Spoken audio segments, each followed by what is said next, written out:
はい、さあこんにちは。竹太郎4代目です。さて今日私が手にしてるのは山ぶどうの手提げ買い物かごバッグです。どうですこれ皆さん、この黒光りしたこのツヤ美しいでしょ。山ぶどうのバッグっていうのは長く使い込んでくるとね、こういった渋い色合いになってくるんですよ。特に持ち手はですね、手で握りますので手油がついて一番先にこういった色合いに深まってくるんですよね。でこれも綺麗なこう色合いにね、深まっているんですけれど、実はやはり自然素材なんで、いくら堅牢な山ぶどうであってもですね、やっぱ一番傷みやすいのはこの持ち手のこのジョイント部分なんですが、このジョイント部分が折れてしまうことっていうのがあるんです。ここのひごもそうですね。ここのジョイント部分のひごが折れてですね、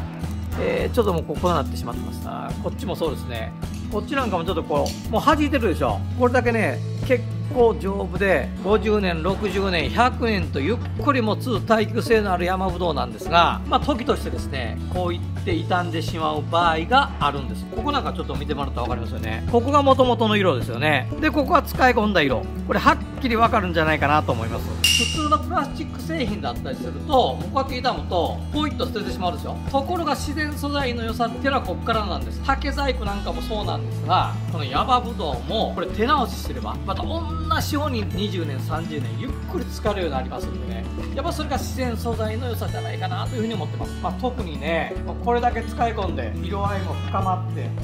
これだけの雰囲気になってきた、こ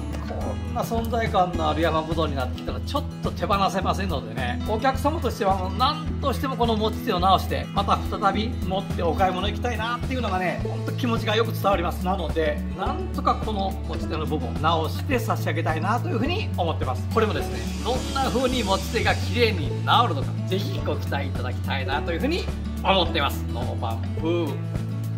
ノーライフ。最後まで動画をご覧いただいてありがとうございます。グッドボタン、チャンネル登録よろしくお願いいたします。